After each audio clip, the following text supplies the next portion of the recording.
You unmute the videos.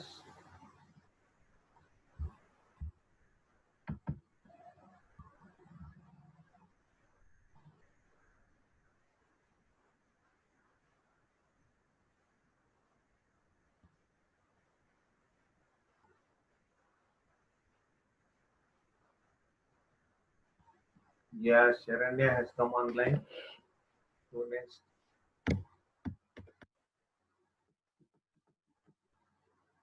Unmute your videos.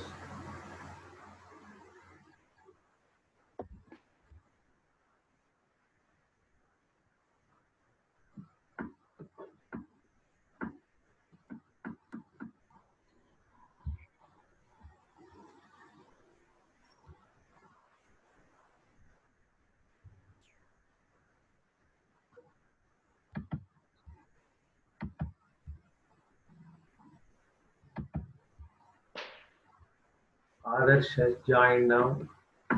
Rajesh. Who else? 7 have joined.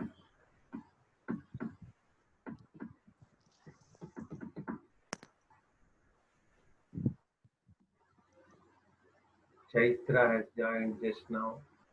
She's to connect the audio. Ashika joined. Ganesh Raikar.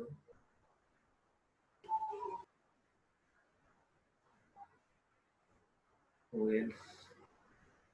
Nishant has joined now. Unmute your audios and videos, if not audio. Hello, am I audible? Hello? Yes, sir. Fine. You Sir. unmute your audios and mute the audio and unmute the videos. Unmute the videos. I have unmuted all. I have permitted you all to unmute. Divya has joined. Vidyashri is trying to join. Then Sushmita has joined. 14 are there. Rachana Mandre has just now joined. Yes, sir. 15 are there. Who else? Who has joined fresh?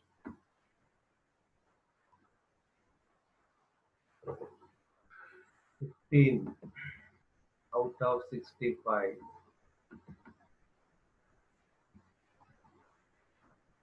Don't know what is the problem with us.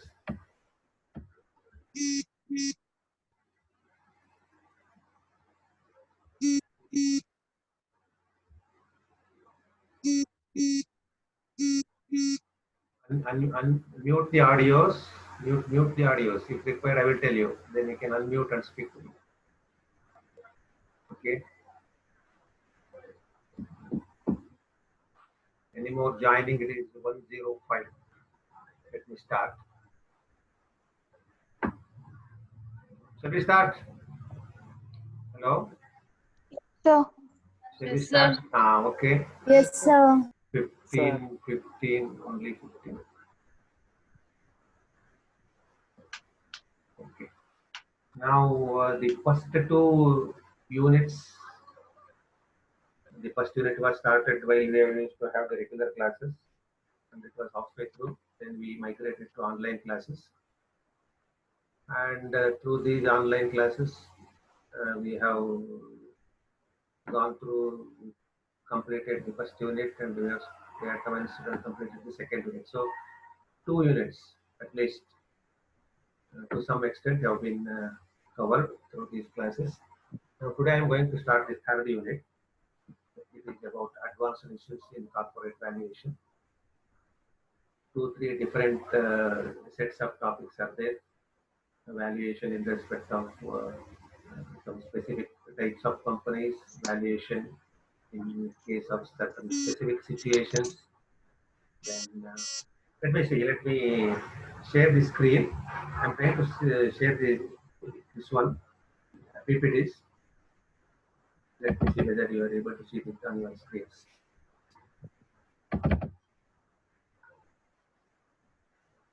Is it visible? Hello? Hello. Yes, sir. Can you see the first slide, the opening slide of this PPT? Yes, sir. Fine. I will. Yes, sir. Is it visible? I will go for the slideshow itself so that you can see the Yes, regular sir. thing. Yeah, this is the thing. This is the third unit in corporate valuation, and this unit is about advanced issues in valuation. Let's see which are the advanced issues that are being considered in this one. So these are the contents of unit 3. Please note. Have you received the PDF notes I had sent yesterday? Hello? Yes, sir. We have Okay, received. okay. Are you able to go through this? Fine. Okay, these things are there. See, you can see three broad segments. One is advanced issues in valuation. Here, by advanced issues in valuation, we mean two specific things. One is valuation of companies of different kinds. Though the basic principles of corporate valuation are same, there will be some minor changes, minor differences in the valuation of different types of companies. We have holding companies, we have startups, we have companies in emerging markets, we have banking companies, we have insurance companies, etc. etc. So,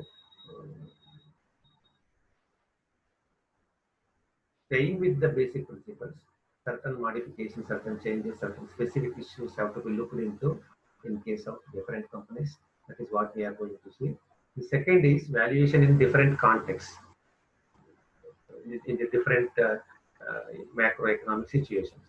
Certain valuation procedures, the methods will have to be changed. We are going to look into those things also. So here the valuation of companies of different kinds and valuation of companies in a different context is what we are going to see. Next is the loose ends of valuation. Loose ends here means the shortcomings, the gaps in the valuation, whether it is in methodology or in the process or the procedure or the steps. There are, I told you, valuation is still not a very exact science. There are a lot of deficiencies, a lot of shortcomings. People, researchers have identified certain loose ends, right, which are to be plugged by further research, further empirical studies, etc. We are going to look into these loose ends also. Then, of course, a major issue with the valuation is the valuation of intangible assets. Of course, companies with tangible assets are easy to value, but especially in this era of knowledge economy, where companies tend to have more intangible intellectual properties or assets. How to value those companies, how to value those intangible assets of the companies and bring them on board with the overall valuation process. We are going to see certain intangible assets. You are aware of these intangible assets, the patents the company might be having, it might be having trademarks. A publishing company or music records company might be having copyrights. A pharmaceutical company might be having licenses to manufacture. Franchises, you all know various franchises. We have been seeing franchises of the manufacturers. Then different brands are there. Brand valuation itself is a big area, especially some of the household brands are worth more than the physical assets of those companies. Then finally, this one has been introduced, the weighted average cost of capital based valuation to flow to equity method. A small discussion is included about this one. So these are the things we are required to cover in this unit on advanced issues in valuation.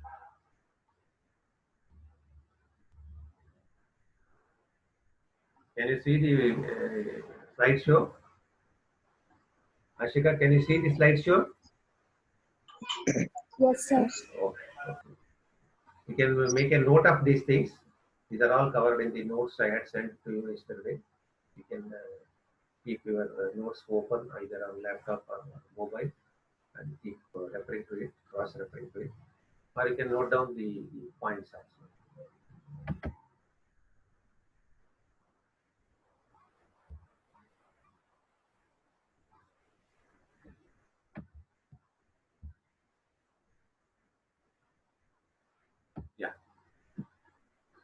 One is valuation of companies having multiple businesses, multi-product, multi-industry, multi-vertical businesses. It is not that all companies are engaged in only one type of product or one product line. They will be having multiple.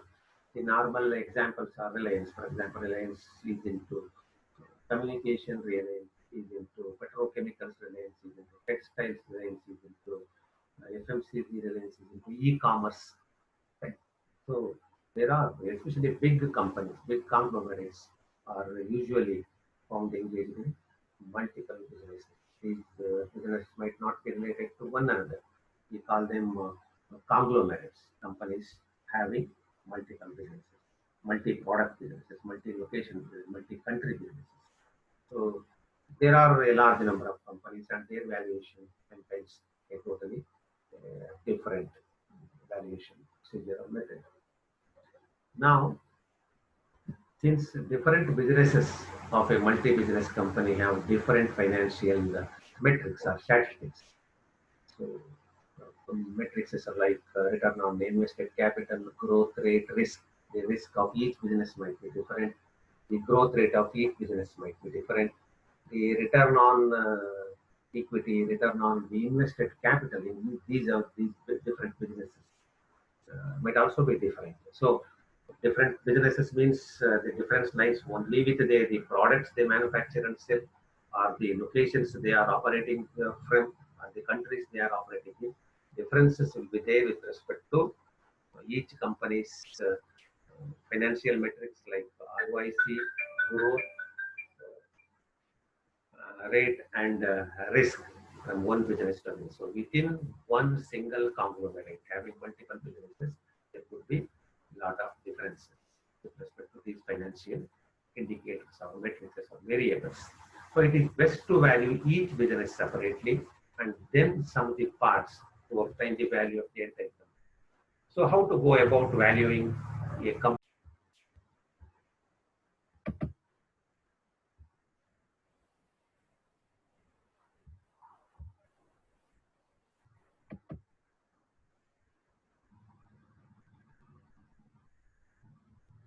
So 22 are present now.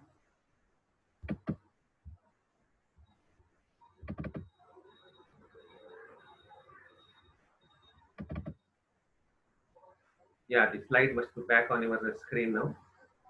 So how to value these multiple companies having multiple businesses, different businesses. Businesses are different from one another. There could be two different businesses, three or five or six, or there are big multinational companies having more than a dozen different business verticals. How to go about them? The simple suggestion is to value each business separately.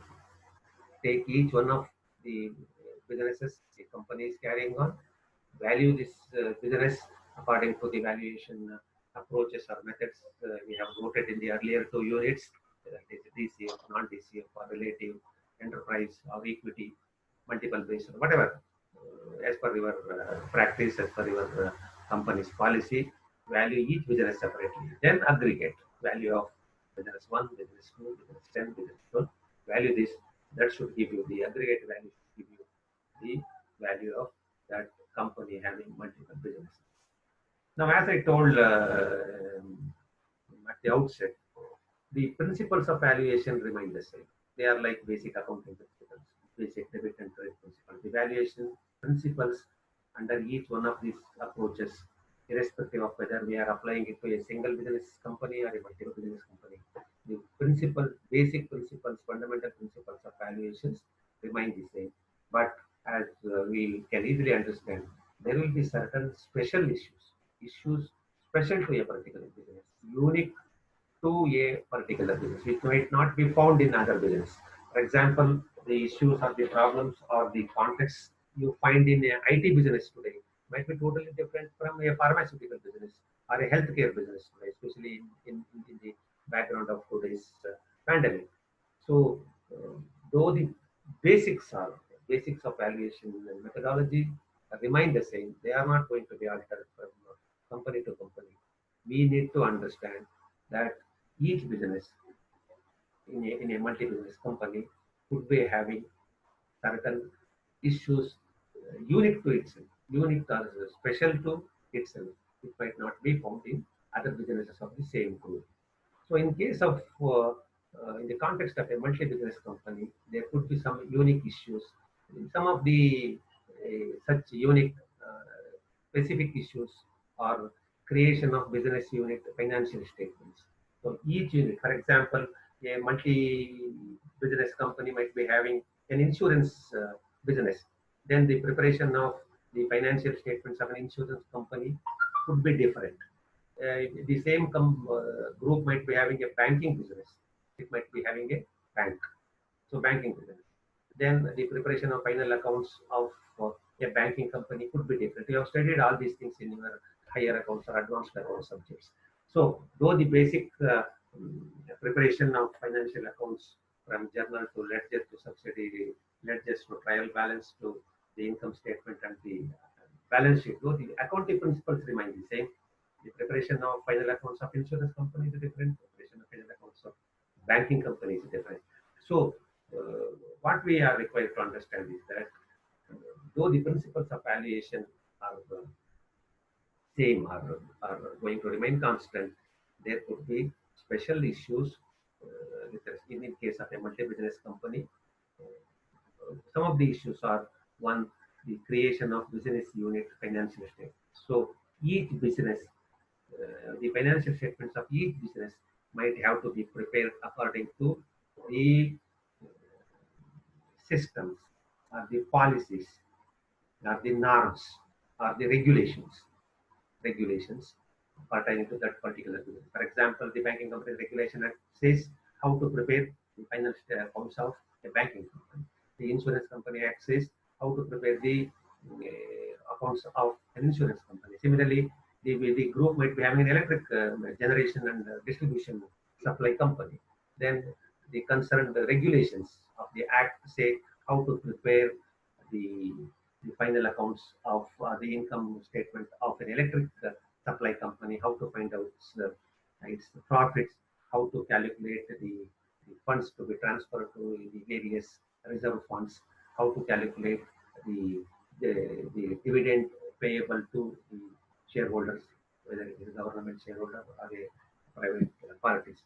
So there could be issues with respect to the creation of each business unit's financial statements. So as a valuer, we are required to understand these specific issues. Second one is, of course, this you can easily understand as students of financial management. Each business in your group, in your multi-business group, each business could be having its own cost of capital. You know, cost of capital is determined by its financial structure or its financial mix of debt and equity. So each business might be having its own debt equity ratio, right? Its own financial mix. For example, the insurance company might be having the insurance company in your group might be having 80% debt and 20% equity, whereas banking business might be having 50% debt and 50% equity, whereas another electricity supply generation and distribution company in your group might be having say 20% debt and 80% equity. So depending upon the proportion of debt and equity, you are aware the cost of capital. And the cost of capital is a very important ingredient in the valuation, especially when we use DCF methods. The cost of capital, the two weighted average cost of capital, plays a very important role because it is this cost of capital we are going to use to discount the future cash flows point out the present value. So another second unique issue that is required to be understood by a valuer while valuing a multi-business conglomerate or corporate group is that it is possible, or it is quite likely, most likely, that each business unit of the group would be having its own cost of capital. So you will have to calculate or estimate the cost of capital of each unit separately, taking into account its financial needs and other impacting factors. Third one is, of course, when these uh, parameters change, the, the methodology of working out or calculating or computing the income subject to its own financial statement regulations, and the differences as regards the individual company's cost of capital. There could be different results. You cannot interpret in a sweeping manner. You cannot have one approach to interpret the results. The financial results of each one of the units, business verticals under your group, multi-product, multi-business group may have to be interpreted separately. For example, a 10% return on invested capital might be very good in case of electric supply company, whereas 10% return on invested capital ROIC in case of say FMCG, which is growing very fast these days, or a telecommunication company or a mobile technology company, which is growing very fast these days. Where the industry ROIC, average ROIC is about 50. Hope we are having some problems with this one. Yeah, that's what I was trying to say. So you have to use your discretion and understanding of the problem with different interpretation of the financial results of different companies in your group. Okay. Are you there? Hello? Are you able to? Yes, sir. Fine. Yes, Yes, sir. sir. Fine, fine. Yes, sir. Sir. Let me go to the next slide then.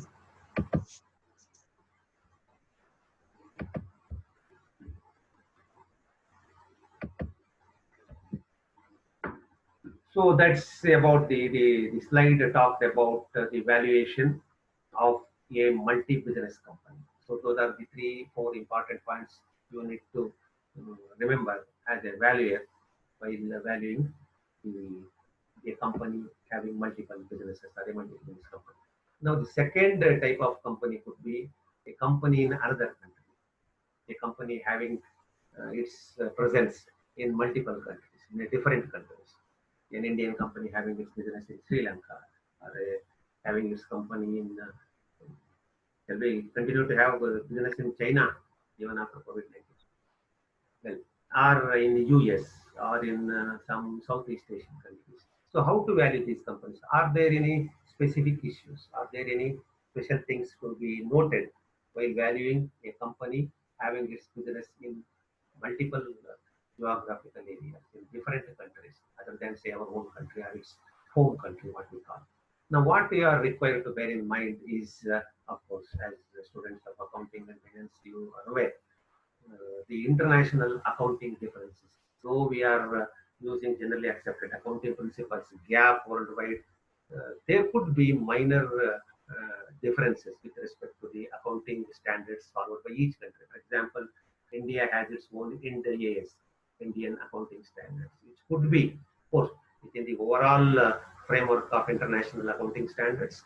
There could be some minor differences between the accounting policies practiced in the home country of the company and the accounting policies are required to be followed as per the host countries where the company is having its business. So we need to understand these differences because ultimately, suppose you are a company from originating from India and your registered office, head office is in India, your annual general meeting is going to be held in India, means you will have to present your accounts as per Indian accounting standard. Now, suppose you have your businesses in Australia and in US and in UK, and the results of those businesses might have been prepared as per the accounting policies applicable in those countries. But when you consolidate and when you have to present a consolidated accounts of your company to your shareholders in India, you will have to modify them, you have to change them as per the Indian accounting standards. So that is a big challenge. Your chartered accountants, your accounting professionals will help you in doing this. So accounts of businesses operating in different countries prepared as per those countries, we call them host countries. Those host country accounting standards will have to be finally consolidated, harmonized and consolidated as per the home country accounting standards. This is a big challenge. So before taking up the valuation, you will have to harmonize the accounts to the home country accounting standards.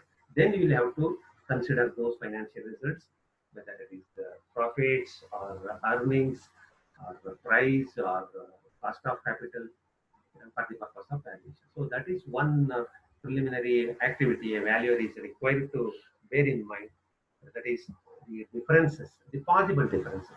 There could be 90% similarity, but 10% could be there. Some differences could be there.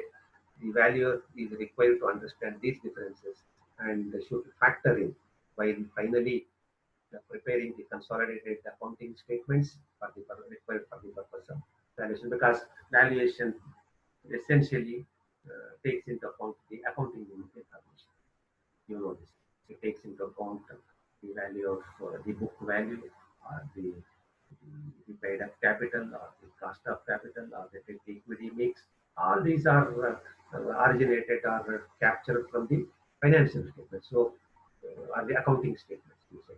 So these accounting statements will have to be brought down to a common denominator. Then you will have to take up, start your valuation process. That is one thing. The same thing holds good with tax. Of course, uh, so far as the accounting principles are concerned or conventions are concerned, there is more or less a worldwide unanimity. Might be about 90% unanimity. There only 10% difference there. But when you come to the tax systems, each country has its own tax system. There is no such universally applicable tax system. India follows its own tax regime, whether it is a direct tax or indirect tax. Our GST is different from the GST of Australia, GST of UK, GST of US. Similarly, our personal corporate taxation systems are different. So this is a major challenge, especially when you are going to take up the valuation of multi-locational, multi-country companies or multinational companies, you can say. So the variations in the tax rules, because these things matter a lot. For example, the corporate taxation in India might be 25%, but it might be 40% in another country, and 20% in another country. So just because the tax rates are the more there, the profitability of those companies might be low. But here, suppose in India the tax rates are low, even an ordinary performing company might show a higher profits, a after-tax profit. So by comparing the after-tax profits of company A from Australia, sorry, your business from Australia, your business from UK, your business from say another European country, you have to remember this in mind. What is the tax rate prevailing there? What is the corporate tax levied on my companies in those countries? Otherwise, as you can easily understand, a high corporate tax in India will bring down the after-tax profits, whereas a low corporate tax in another country where your business is working might show even a small profit as very big. Post-tax profit will be very big. Then comparing these two companies might be doing injustice to your valuation process. So you need to understand. Wait, I will take few minutes and I will wind up. Yeah, it is warning me. You have got only 2 minutes time left. Yeah, 5 minutes left. So that is one thing that we need to understand. And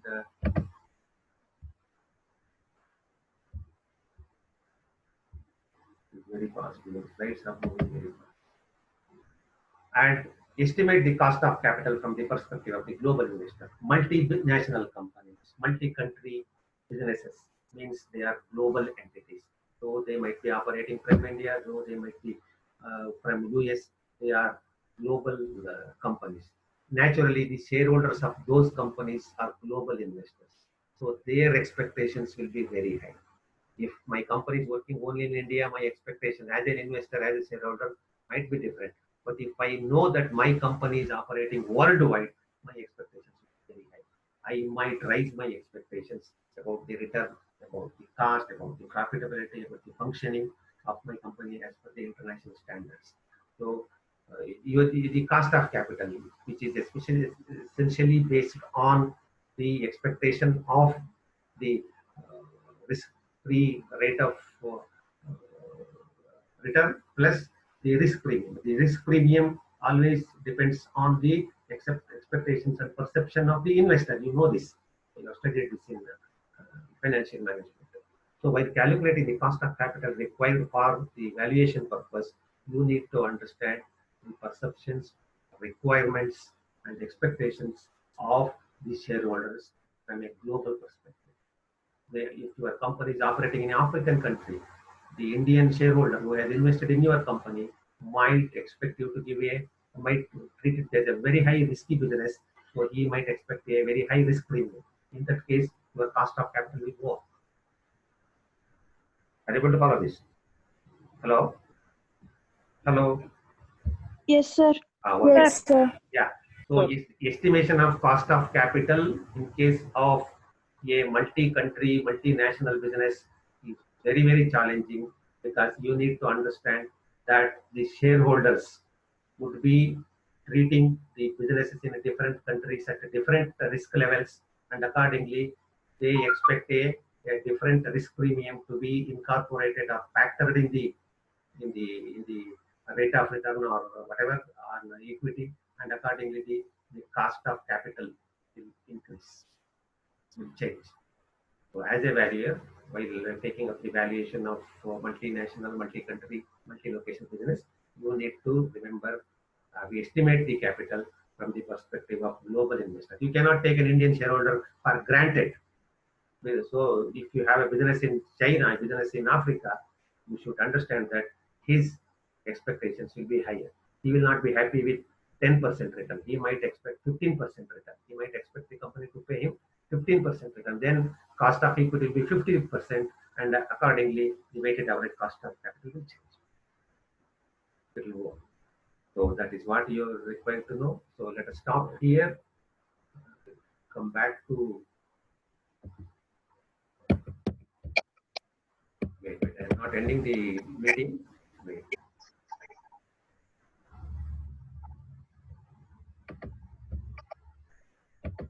So finally, how many are there? How many have attended today? 24. Only 24. I think the value, corporate value subject must be very easy. People are not already fine.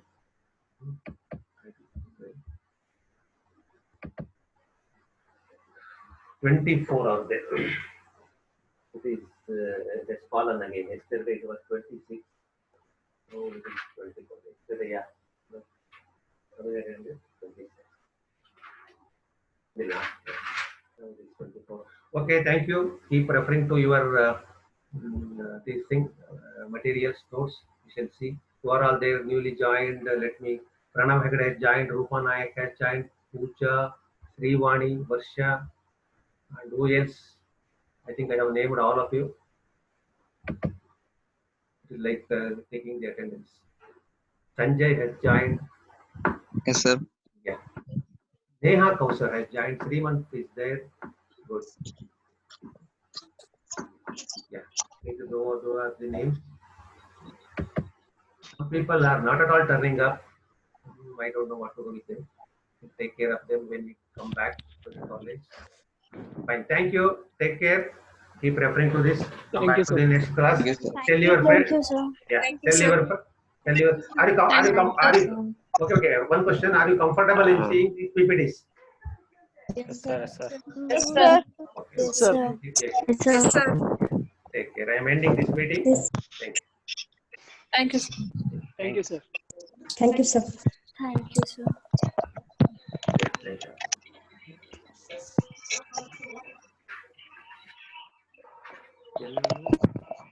ಯಾರೆಲ್ಲ ಬೇರೆ